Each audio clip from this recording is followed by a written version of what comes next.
नमस्कार प्रिय विद्यार्थियों, एक बार फिर से आप सभी का स्वागत है गायत्री स्कूल के ऑनलाइन प्लेटफॉर्म पर।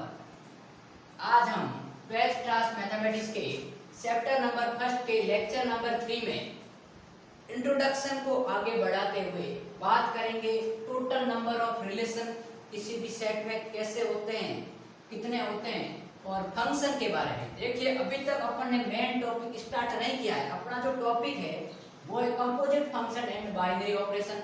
लेकिन मैंने आपको पहले ही बताया था कि ये पढ़ने से पहले मुझे 11th क्लास का फर्स्ट चैप्टर और सेकंड चैप्टर जिसको सेट थ्योरी और रिलेशन एंड फंक्शन का पूर्णतः नॉलेज होना जरूरी है। तो इसलिए मैं इसको आपके पास में एक दो लेक्चर में इंट्रोडक्शन करवा देता हूँ, इसका रिवीजन करवा देता हूँ, फिर अपन चैप्टर स्टार्ट करेंगे कंपोजिट फंक्शन। ठीक है, तो कल मैंने आपको रिलेशन बताया था कि रिलेशन क्या होता है।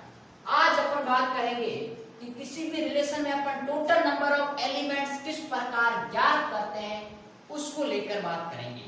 तो देखिए, मैं मान लेता हूं if number of elements in set A बराबर P and number of elements in set B बराबर क्यू। एक कोई सेट ए है जिसमें p एलिमेंट है और एक कोई सेट b है उसमें q एलिमेंट है, then total number of relation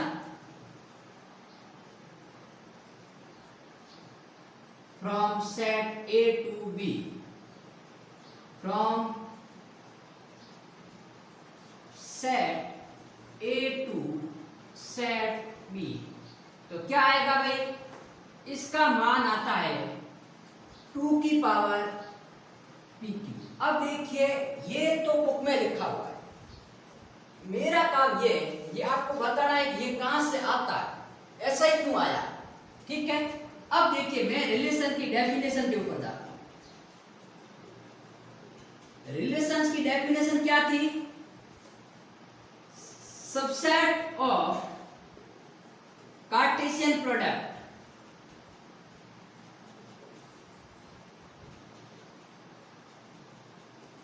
of A and B, that is A cross B। कि आपके पास में दो कोई सेट A और B है, उसका कार्टेशियन प्रोडक्ट है, उसके सबसेट जितने भी सबसेट होंगे उसको अपन रिलेशन कहते हैं। अब मेरी बात सुनिए, रिलेशन का मतलब ये हो गया कि यदि अपन कोई दो सेट है उसका कार्टेशियन प्रोडक्ट ले रहे हैं और उसके जितने भी सबसेट है, उपसमुच्चय है, उसको अपन रिलेशन कहते हैं। तो टोटल नंबर ऑफ सबसेट क्या होते हैं? तो देखिए, total number of subsets, total number of subsets, total number of subset क्या होते हैं? 2 की पावर m, जहां m क्या है? उस सेट में उपस्थित एलिमेंट की संख्या, और अपने यहां सेट क्या है? A cross B। तो A क्रॉस B में उपस्थित एलिमेंट्स कितने होते हैं भाई? P into Q। क्योंकि भाई देखिए, मैंने कहा था कि if number of A equals to P and number of B equals to Q, then number of A cross B क्या होता है? PQ होता है कि नहीं होता है? ये मैं पहले बता चुका हूं फर्स्ट वीडियो में। तब मेरी बात सुनिए, ये जो A क्रॉस B है उसमें टोटल एलिमेंट इतने हैं, तो इस एलिमेंट्स के टोटल नंबर ऑफ सबसेट कितने होंगे? तो टोटल नंबर ऑफ सबसेट ये तो होंगे। अरे भाई, किसी सेट में उतने अवयव है तो उसके सबसेट कितने होते हैं? 2 की पावर PQ। मैंने बताया था कि यदि आपके पास में किसी सेट A में एक और दो एलिमेंट है तो total number of power set क्या होता है? 2 की पावर 2 अर्थात 4। और पावर सेट क्या होता है? Total number of subset, total number of subsets. तो टोटल नंबर ऑफ सबसेट आपके पास में 2 की पावर m द्वारा दिया जाता है, जहां m क्या है? उस सेट में एलिमेंट्स की संख्या। लेकिन अपने यहां सेट कौन सा है? Subset of Cartesian product. Cartesian product में टोटल एलिमेंट कितने हैं? PQ। और इसका सबसेट, तो इसका टोटल नंबर ऑफ सबसेट क्या होगा? 2 की पावर PQ। और टोटल नंबर ऑफ सबसेट ही रिलेशन होता है। तो total number of relation from set A to set B क्या होगा 2 की पावर pq। तो कभी भी आपको किसी रिलेशन में टोटल नंबर ऑफ रिलेशन निकालने हैं तो उन दोनों का कार्टेशियन प्रोडक्ट लो और कार्टेशियन प्रोडक्ट में टोटल नंबर ऑफ सबसेट कितने हैं वही उसका टोटल नंबर ऑफ रिलेशन आएगा। क्यों आएगा? क्योंकि डेफिनेशन ये कहती है total number of subset of Cartesian product is known as relation. तो पहले मुझे कार्टेशियन प्रोडक्ट में सबसेट कितने हैं वो निकालने पड़ेंगे और वही उतने रिलेशन होंगे। तो पहले मैंने कार्टेशियन प्रोडक्ट में क्या निकाले एलिमेंट्स की संख्या निकाली, अब मैं उसका टोटल नंबर ऑफ सबसेट निकाल रहा हूं जो कि ये होता है और ये क्या करता है डेफिनेशन फुलफिल करता है रिलेशन की। तो टोटल नंबर ऑफ रिलेशन क्या होंगे 2 की पावर pq। ठीक है, तो अब देखिए जैसे अपन ने कह दिया कि मान लीजिए एक बराबर सेट है आपके पास में 1 2 3 और एक बी बराबर सेट है आपके पास में 4 5 6। तो टोटल नंबर ऑफ रिलेशन क्या होंगे भाई total number of relation from A to B equals to 2 की पावर p का मान कितना है number of elements in a। तो a में संख्या कितनी है 3 इंटू p 3 तो ये हो गया 2 की पावर 9। तो आपके पास में जो एक रिलेशन होगा उसमें 2 की पावर 9 एलिमेंट्स मैक्सिमम होंगे क्योंकि रिलेशन कई प्रकार के हो सकते हैं। मैंने लास्ट लेक्चर में बताया था। तो टोटल नंबर ऑफ रिलेशन ये होते हैं और इससे कम भी हो सकता है लेकिन इससे अधिक नहीं होंगे। ठीक है, तो ये लगभग 1024 अर्थात 512 आएगा शायद, मेरे ख्याल से ये 512 आना चाहिए लेकिन आप कर लेना। ठीक है, तो ये तो था टोटल नंबर ऑफ रिलेशन जो कि 11वीं का टॉपिक है। आपको डीपली समझाया होगा और इसके ऊपर बहुत सारे क्वेश्चन करवाए होंगे लेकिन फिर भी मैंने आपको इंट्रोडक्शन बता दिया है। अब मैं अपना टॉपिक बात करूंगा फंक्शन के बारे में कि फंक्शन क्या होता है और फंक्शन को समझने के बाद में मैं सीधा जाऊंगा अपना टॉपिक कंपोजिट फंक्शन के ऊपर।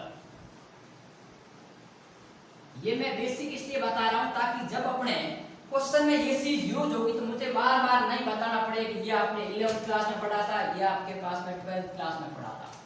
अब मैं बात करता हूं अपने टॉपिक फंक्शन के बारे में। फंक्शंस अर्थात फलन बड़ा अच्छा टॉपिक है और समझ में आ गया तो अपन को कोई रोक नहीं पाएगा और नहीं में समझ में आया तो अपना कुछ होने चलता। अब देखिए फंक्शन, यदि मैं इसकी बेसिक डेफिनेशन लिखने जाऊं तो ये क्या होता है a special type of relation होता है। एक रिलेशन ही होता है लेकिन उसमें कुछ विशेष नियम लागू होते हैं और स्पेशल टाइप ऑफ रिलेशन।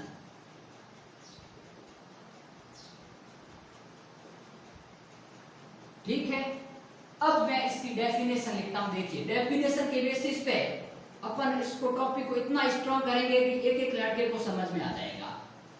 ठीक है, क्या लिखता हूं अ रिलेशन F या R कह दो कोई भी from non empty set A to non empty set B। A relation F from set A to set B is said to be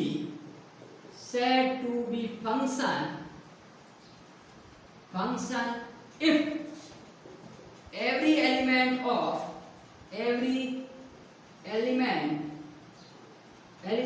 of set A has one and only one image in set B. अब देखिए हिंदी में बात करें तो एक संबंध F है जो कि A से B है। किस प्रकार परिभाषित है? एक संबंध A से B में परिभाषित फलन कहलाता है यदि A के प्रत्येक अवयव की सेट B में केवल एक ही प्रतिबंध बनना चाहिए, एक ही इमेज बननी चाहिए। मतलब मान लीजिए ये कोई एक सेट है और ए कोई ये आपके पास में सेट, ये ए है ये बी है, इसका 1 2 3 है 4 5 6 है। अब मेरे कहने का मतलब ये है कि ये ए से बी में फंक्शन कहलाएगा कब? जब एवरी एलिमेंट ऑफ सेट ए मतलब ए के प्रत्येक अवयव की बी बननी चाहिए, अर्थात एक इसके साथ, एक इसके साथ, एक इसके साथ, या फिर अब ऐसा भी हो सकता है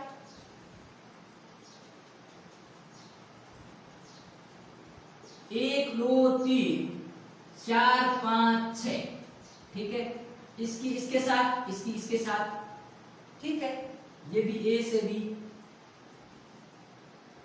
लेकिन अपन इमेज तो कई बना सकते हैं, क्या ये फंक्शन होगा या ये फंक्शन होगा, ये बात अपन कर रहे हैं। तो देखिए मैंने क्या कहा, इफ एवरी एलिमेंट, अब इसमें एक अवयव छूट गया तो एवरी एलिमेंट की इमेज नहीं हुई तो ये फंक्शन नहीं होगा। अब देखिए मैं इसको एक डीपली समझाता हूं आपको, ए के प्रत्येक अवयव की बी में इमेज होनी चाहिए। अब अपन कल के टॉपिक पर जाते हैं। मैंने कल बताया था R1 रिलेशन है, वो कुछ इस प्रकार बताया था, x, y such that y is greater than x for all x belongs to A and y belongs to B। मेरी बात सुनना, अपन टॉपिक को एग्जांपल के थ्रू कांसेप्ट क्लियर करेंगे। फिर मैं ये बताऊंगा कि ये फंक्शन है या नहीं। पहले बता देता हूं ये फंक्शन है, ये नहीं है, क्यों नहीं है वो रीजन बताता हूं। क्योंकि मैंने कहा था कि एवरी एलिमेंट ऑफ सेट ए, इसका प्रत्येक अवयव, लेकिन इसकी तो कोई इमेज है ही नहीं, तो एवरी एलिमेंट नहीं हुआ ना, इट मींस ये फंक्शन नहीं है। अब देखिए ये इसके एलिमेंट क्या होंगे, R1 बराबर, मैं कल वाला एग्जांपल मैंने लिया है 1 4 1 5 1 6 2 4, कल वाले लेक्चर में देख लेना। 2 5 कैसे आता है वो मैंने बता रखा है, और आप नोट साथ साथ बढ़ाता रहो ताकि आपको समझ में आने में पीछे वाला वीडियो वापस नहीं देखना पड़े। ये आपके पास में R1 था। अब मैंने क्या कहा कि एक रिलेशन है, वो सेट कहलाता है A से B में। R1 क्या है भाई, R1 सच दैट A से B है, ठीक है, जहां x A से बिलोंग कर रहा है, y B से, और परिभाषा क्या है, y का मान x से बड़ा है, तो 4 1 से बड़ा है, 5 1 से बड़ा है, 6 1 से बड़ा है, 4 2 से बड़ा है, 5 2 से बड़ा है, इस प्रकार सभी एलिमेंट बड़े। तो मैंने कहा every element of set A, अब सेट A का एलिमेंट कौन सा है, x, ठीक है, मतलब पहला 1 1 1 2 2 3 3 3 और 2, ये सेट A के एलिमेंट है one and only one image, केवल एक और एक ही प्रतिबंध बनना चाहिए बी में। तो मेरी बात सुनिए, एक का प्रतिबंध 4 बन गया, एक का 5 बन गया, तो 2 प्रतिबंध हो गए भाई आपके पास। इसकी मैं ज्योमेट्री बढ़ाऊं,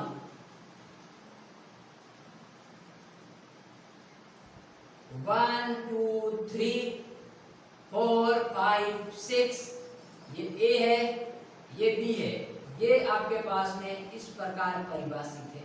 तो अब देखिए 1 4, तो ये कुछ इस प्रकार होगा, 1 5 ये इस प्रकार होगा, 1 6 ये इस प्रकार होगा, फिर 2 4 2 5 2 6 3 4 3 5 और 3 6, ये आ गया। अब मेरी बात सुनिए, 1 4 का मतलब एक ही इमेज क्या है, 4 है।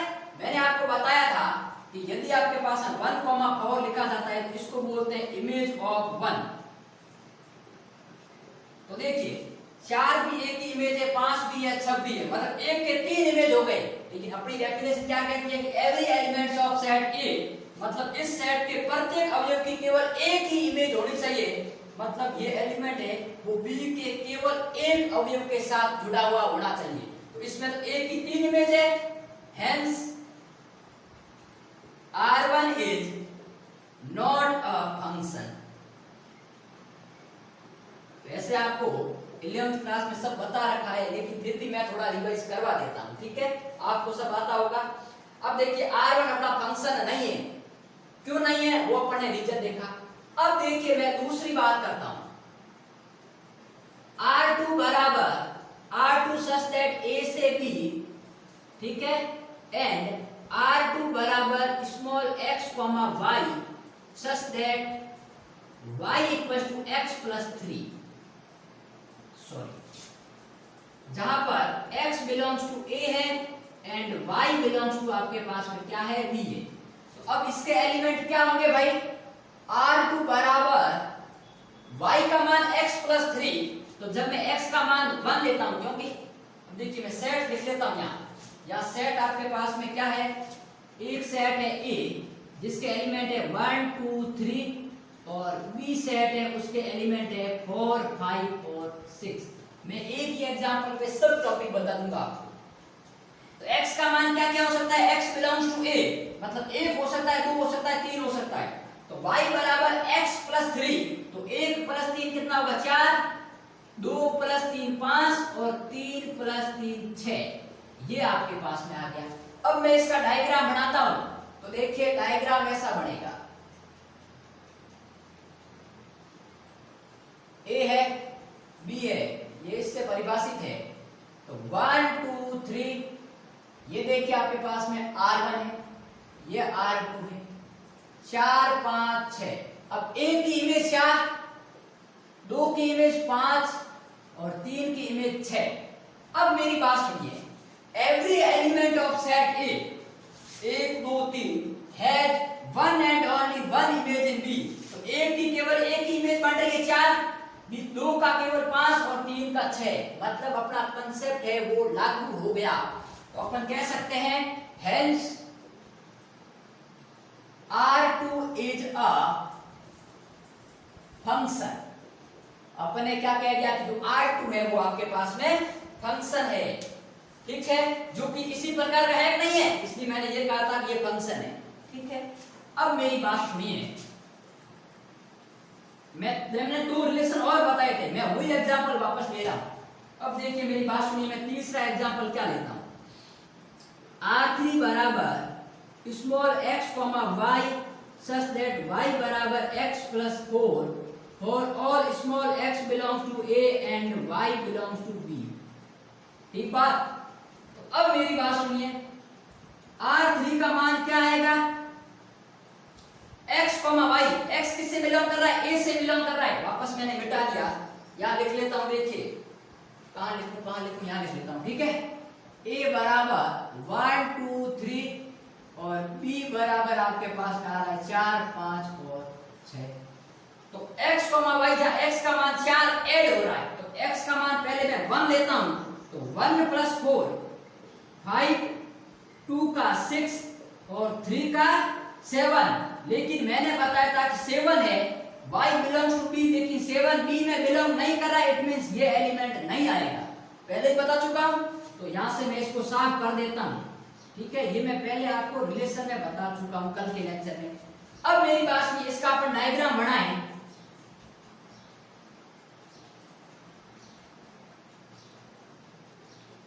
R3 B और A 1 2 3 4 5 6। अब देखिए 1 की इमेज 5 बन रही है, 2 की इमेज 6। लेकिन मैंने कहा था कि एवरी एलिमेंट, अब ये डेफिनेशन यहां गड़बड़ कर जाती है, every element has one and one image, लेकिन 3 की तो कोई इमेज है ही नहीं, इसलिए ये भी फंक्शन नहीं होगा, क्योंकि 3 की यदि इमेज अपन इसको 4 से ऐड कर सकें तो फंक्शन होगा, लेकिन 3 की कोई इमेज नहीं है, hence R3 is not a function because, कारण लिखो, तो because element 3 belongs to A has no image। जो आपके पास A का एक एलिमेंट 3 है, उसकी कोई इमेज नहीं है। अब देखिए मैं 4 नंबर बात करता हूं, R4 बराबर small x, y such that x is greater than y for all x belongs to A and y belongs to B। तो इसका मान क्या आएगा, मैंने पहले बताया था नल सेट आएगा। अब नल का मतलब क्या है, कि मान लीजिए ये कुछ सेट है और एक सेट ये है, ये B है, ये A है, यहां से रिलेशन जा रहा है R4, ये 1 2 3 है, ये 4 5 और 6 है, लेकिन कोई भी एलिमेंट नहीं जुड़ा हुआ है, मतलब इसकी भी इमेज नहीं है, इसकी भी इमेज नहीं है, इसकी भी इमेज नहीं है, hence R4 is not a function।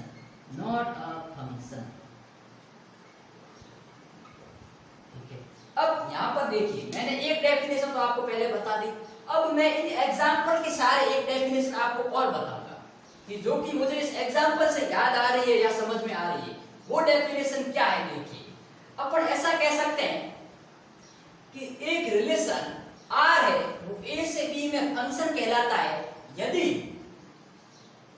उस रिलेशन फंक्शन की जो डोमेन है, डोमेन मैंने क्या बताया था, first element of all ordered pair.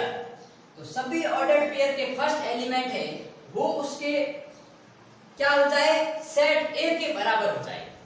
अब मेरी बात सुनिए, मैंने क्या कहा, सेकंड डेफिनेशन लिखता हूं, देखिए इसको थोड़ा सा यहां पर आपके पास में यही लिख देता हूं, सेकंड डेफिनेशन, ठीक है।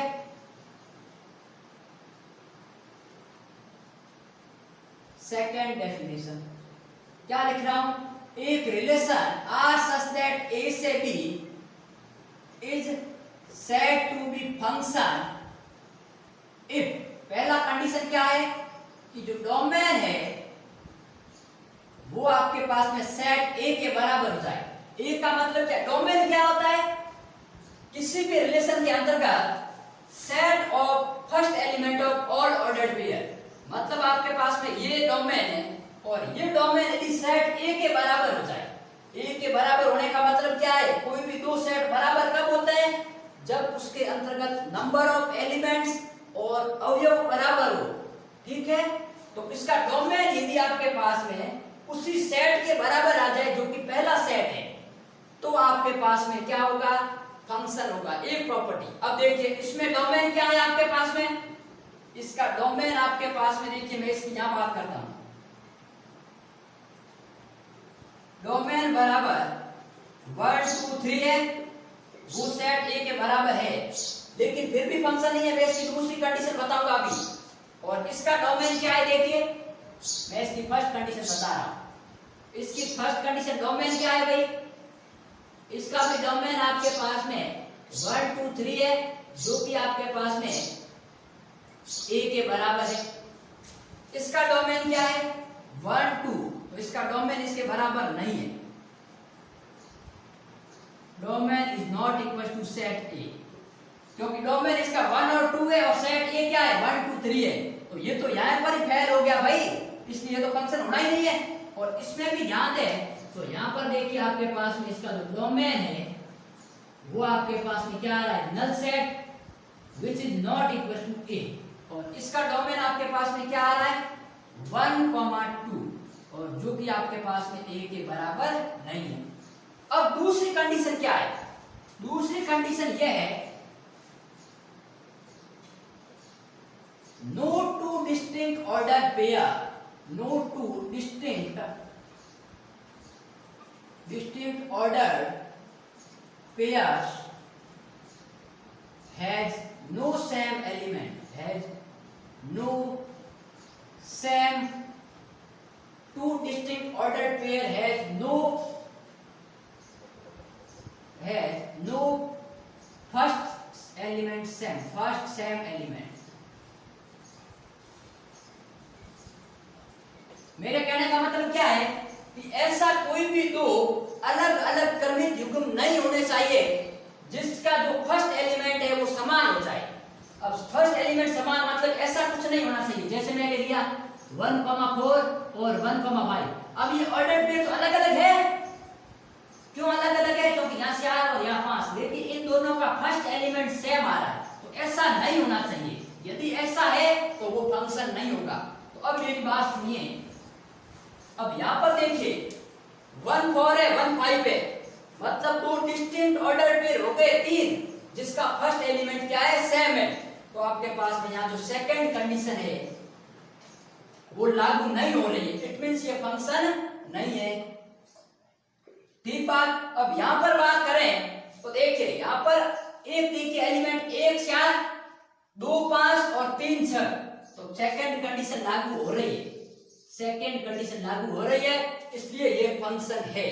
और इसमें बात करें तो देखिए 1 5 2 6 तो है, लेकिन मैंने कहा था कि इसमें जो तीसरा एलिमेंट है वो इसे बिलोंग नहीं करा, इसलिए फंक्शन नहीं है, और इसमें आपके पास में कोई भी प्रॉपर्टी लागू नहीं होती है। तो ध्यान रखें कि यदि कोई एक प्रॉपर्टी से पहले से ही इस डोमेन बराबर इसके सेट ए के से यदि ये फॉलो नहीं हो रहा है तो वो सीधा फंक्शन होगा ही नहीं।